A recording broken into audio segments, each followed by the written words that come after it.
ఇది అడిగింది తప్ప. ఈవెన్ బాలాజీ నగర్, నేను అస్మత్పల్లి చెరువు, కూకడపల్లి చెరువు, చెరువుల పక్కన మీరు జనరల్గా లేక్ వ్యూ అని ఇస్తా అంటారు స్టేట్మెంట్. మీరు ఇప్పుడు చూడండి అడ్వర్టైజ్మెంట్ పాపం. ఇవాళ లేక్ వ్యూ అంటే అదే శాపం. ఒకప్పుడు ఏదైనా ఇల్లు అమ్ముకోవాలంటే, కట్టి అమ్ముకోవాలంటే, ప్లాట్లు అమ్ముకోవాలంటే లేక్ వ్యూ అని చెప్తే 2,000 రూపాయల గజానికి ఎక్కువ పోయింది. ఇల్లు అయితే అపార్ట్మెంట్ అయితే ఇంకొక 2 లక్షలు 3 లక్షలు 5 లక్షలు ఎక్కువ పోయింది. కానీ ఇవాళ లేక్ వ్యూ అని కనుక అంటే మరణ శాసనమే, మనకి మరణ శాసనమే. 25,000 ఇండ్లు, 25,000 అపార్ట్మెంట్స్ లేక్ వ్యూ అని చెప్పి అడ్వర్టైజ్మెంట్ చేసిన కర్మానికి ఇచ్చిన డబ్బులు వాపస్ తీసుకుపోతున్నారు. ఎవడు మళ్ళా ముందుకు వస్తలేడు. ఇవాళ మొత్తం రియల్ ఎస్టేట్ కుప్ప కూలడానికి ప్రధాన కారకుడు రేవంత్ రెడ్డి. అవునా కాదా? కాంగ్రెస్ పార్టీ నాయకులు ఆలోచించుకోవాలి.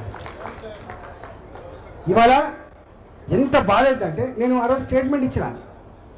అరే రేవంత్ రెడ్డి గారు, నిలబడి ఎప్పుడు 5 ఏళ్ళు నువ్వు ఎమ్మెల్యేగా పనిచేయలే, నిలబడి ఎప్పుడు నువ్వు 5 ఏళ్ళు ఎంపీగా పనిచేయలేదు, ఎన్నడూ మంత్రి చేసిన అనుభవం నీకు లేదు, నువ్వేమో చాలా హామీలు ఇస్తున్నావు.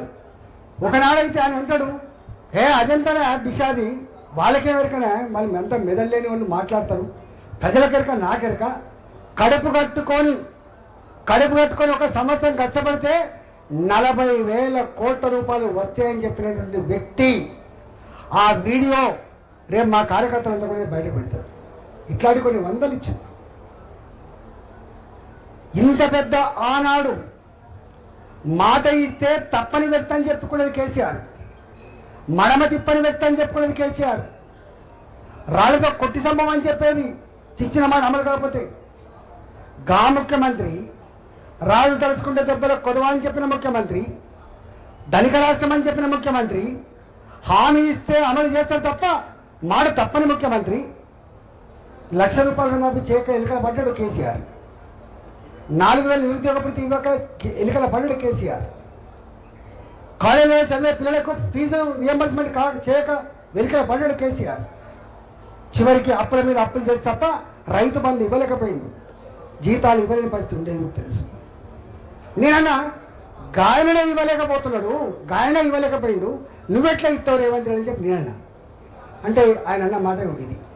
అప్పుడు లెక్కే చెప్పిన, నేను కూడా ఎడ్డోన్నో గుడ్డోన్నో, నాకు నీ అంత తెలివి ఉందో లేదో నాకు తెలియదు. కానీ రేవంత్ రెడ్డి గారు, నేను కూడా 5 సంవత్సరాల కాలం పాటు 6 బడ్జెట్లు ప్రవేశపెట్టిన ఆర్థిక మంత్రిని చెప్తున్నా.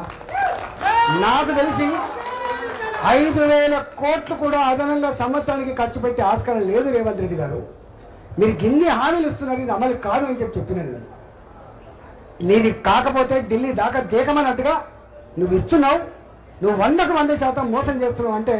ఈయన అమెరికా నుంచి ఒక స్టేట్మెంట్ ఇచ్చింది, అమెరికాలో పోయినప్పుడు ఒక స్టేట్మెంట్ ఇచ్చింది, మీరు చూస్తారు, మీరు బయట పెట్టాలి ఇప్పుడు మళ్ళీ. ఏమని? అబద్ధాలు ఆడితేనే ప్రజలు ఇష్టపడతారు, అబద్ధాలని నాకుని నమ్ముతారు అని చెప్పింది. అంటే 6 గ్యారంటీలు, 66 హామీలు, 420 రకాల పనులకు ఇన్ని రకాల అబద్ధాలు ఆడిందని చెప్పి 15 నెలల కాలంలోనే ప్రజలకు అర్థమైపోయింది. ఇవాళ దాన్ని మనం మళ్ళీ చెప్పాల్సి ఎక్కడ. కాబట్టి ఇవాళ ఈ పరిస్థితులలో నేను పోయేది మాట్లాడిన వీడియోలని మీరు కూడా వినండి.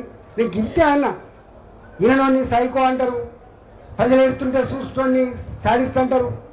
అసలు ఎవరు ఏంది అసలు అని చెప్పి బాధతో మాట్లాడినమాట వాస్తవం. నేను మాట్లాడిన దానికి నా ప్రజల కన్నీళ్ళు నన్ను మాట్లాడించింది, మా ప్రజలు పడేటువంటి ఆవేదన నన్ను మాట్లాడించింది. 25 ఏళ్ళుగా పదవి ఉంటుందా లేదా ముఖ్యం కాదు, కానీ ఉన్నాను నేను నమ్మిన సిద్ధాంతం కోసం. ఇవాళ మొట్టమొదటి కూడా నేను ఒక స్టేట్మెంట్ ఇచ్చిన ఇక్కడ, భారతీయ జనతా పార్టీ ఇల్లు కట్టించిన పార్టీ, జాగలు పంచించిన పార్టీ. బాలాజీనగర్ రూపశిల్పి బాలాజీనగర్ గుడిసెలు కొడగొడుతున్నాడు. దివంగత నరేంద్ర గారు వచ్చి కొడక కూల్సవా అని చెప్పి ఆటలు చెప్తాం మా భారతీయ జనతా పార్టీ.